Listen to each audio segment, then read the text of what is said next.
आइए आज के इस दिलचस्प विश्लेषण में सीधे गोता लगाते हैं।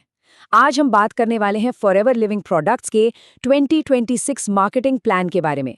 ये प्लान असल में है क्या और इसमें अपने लेवल को तेजी से कैसे बढ़ाया जा सकता है, ये सारी रणनीतियां आज हम डिकोड करने वाले हैं। तो आज की इस चर्चा का रोड मैप कुछ इस तरह रहेगा। हम शुरुआत करेंगे फॉरएवर लिविंग के एक छोटे से परिचय से, फिर समझेंगे कि ये केस क्रेडिट्स या सीसी आखिर क्या बला है। इसके बाद हम 2026 के उन 4 नए स्तंभों पर बात करेंगे जो गेम चेंजर साबित होने वाले हैं। फिर लेवल्स का महत्व, 4सीसी क्वालिफिकेशन का राज और सबसे अंत में एक ऐसा शानदार एसबीआर फॉर्मूला जो काम करने का तरीका पूरी तरह बदल देगा। शुरुआत करते हैं हमारे पहले भाग से, फॉरएवर लिविंग का परिचय। किसी भी इमारत की मजबूती उसकी नींव से तय होती है, राइट? तो आइए सबसे पहले इस कंपनी की ऐतिहासिक जड़ों पर एक नज़र डालते हैं। जरा इस स्केल के बारे में सोचिए। 1978 में शुरू हुई ये कंपनी आज 165 से 170 देशों में मजबूती से खड़ी है। सबसे बड़ी बात, ये पूरी तरह से ऋण मुक्त यानी डेट फ्री है, जो कि आज के समय में बहुत बड़ा विश्वास पैदा करता है। और इनके एलोवेरा उत्पादन का वो पेटेंटेड तरीका बिल्कुल कमाल है। खेती से लेकर पैकेजिंग तक इनका अपना सीड टू सील कंट्रोल इस बात की पूरी गारंटी देता है कि क्वालिटी के साथ कभी कोई समझौता ना हो। अब आगे बढ़ते हैं दूसरे और बहुत ही अहम सवाल पर। ये केस क्रेडिट्स आखिर हैं क्या? जब कोई बिजनेस इतने सारे देशों में फैल जाए तो उसका हिसाब किताब कैसे रखा जाता है? आइए इसे समझते हैं। तो देखिए, अलग अलग देशों की अलग अलग करेंसी होती है।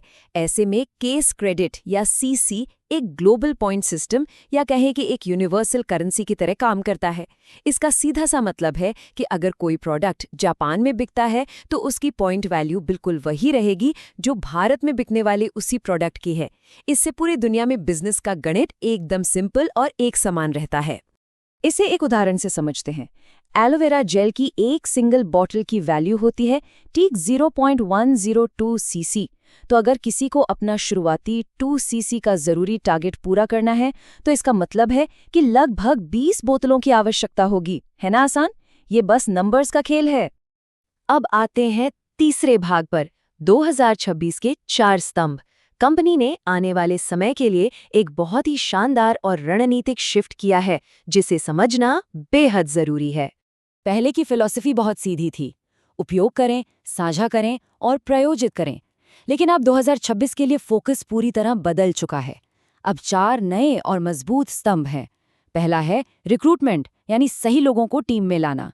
दूसरा है रिटेंशन, यानी उन्हें फॉलोअप के साथ जोड़ के रखना। तीसरा है प्रोडक्टिविटी, जिससे सही बिजनेस वॉल्यूम जनरेट हो। और चौथा है डेवलपमेंट, यानी अपनी टीम को लगातार प्रेरित और विकसित करना। ये चारों मिलकर एक बहुत ही मजबूत नेटवर्क की नींव रखते हैं।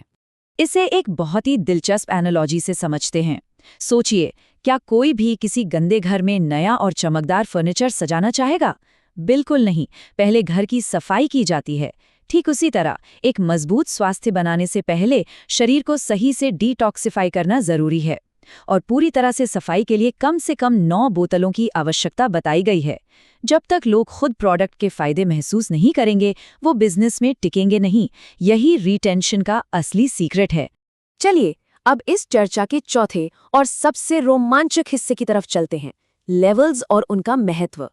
आखिर ये सारी मेहनत उन भौतिक रैंक्स में कैसे बदलती है जिन तक पहुंचने का हर कोई सपना देखता है? यहाँ प्रिया का एक बहुत ही शानदार कोट है, उस पर ध्यान दें जो मायने रखता है। अक्सर डिस्ट्रीब्यूटर्स बोनस रिकैप, प्राइस या एमआरपी जैसी जटिल दशमलव की गणनाओं में इतना उलझ जाते हैं कि बेवजह तनाव ले लेते हैं, जबकि असली फोकस सिर्फ और सिर्फ अपनी रैंक में आगे बढ़ने पर होना चाहिए। जरा इस गणित पर गौर कीजिए। दैनिक फ्रंटलाइन का काम बिल्कुल समान रहने के बावजूद सीढ़ी पर ऊपर चढ़ने के साथ साथ प्रॉफिट मार्जिन में जमीन आसमान का फर्क आ जाता है। एक असिस्टेंट सुपरवाइजर को 35% का लाभ मिलता है, लेकिन जब कोई व्यक्ति मैनेजर लेवल पर पहुंच जाता है तो बिल्कुल उसी काम के लिए उसे 48% का लाभ मिलता है। ये एक बहुत बड़ा जंप है। तो यहाँ सबसे बड़ी रणनीति क्या होनी चाहिए? छोटे मोटे कमीशन पॉइंट्स के पीछे दिमाग खपाने के बजाय पूरा जोर इस बात पर होना चाहिए कि जल्द से जल्द अपना लेवल कैसे बढ़ाया जाए। सीधा सा फॉर्मूला है, उच्चतम बेसलाइन प्रॉफिट हासिल करने के लिए बस मैनेजर लेवल तक पहुंचने को अपनी प्राथमिकता बनाइए। अब हम आते हैं 5वें भाग पर, 4CC क्वालिफिकेशन।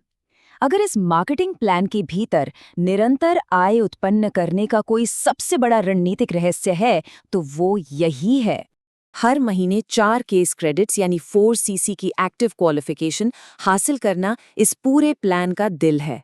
चाहे कोई असिस्टेंट सुपरवाइजर हो या मैनेजर, ये 4CC एक ऐसा अनिवार्य इंजन है जो टीम वॉल्यूम बोनस के दरवाजे खोलता है। अगर 4CC एक्टिव नहीं है तो वो पैसिव बोनस नहीं मिलेगा। ये इतना सिंपल और महत्वपूर्ण है। अगर इस नियम को सबसे सरल रूप में बांटा जाए तो ये बहुत आसान लगेगा।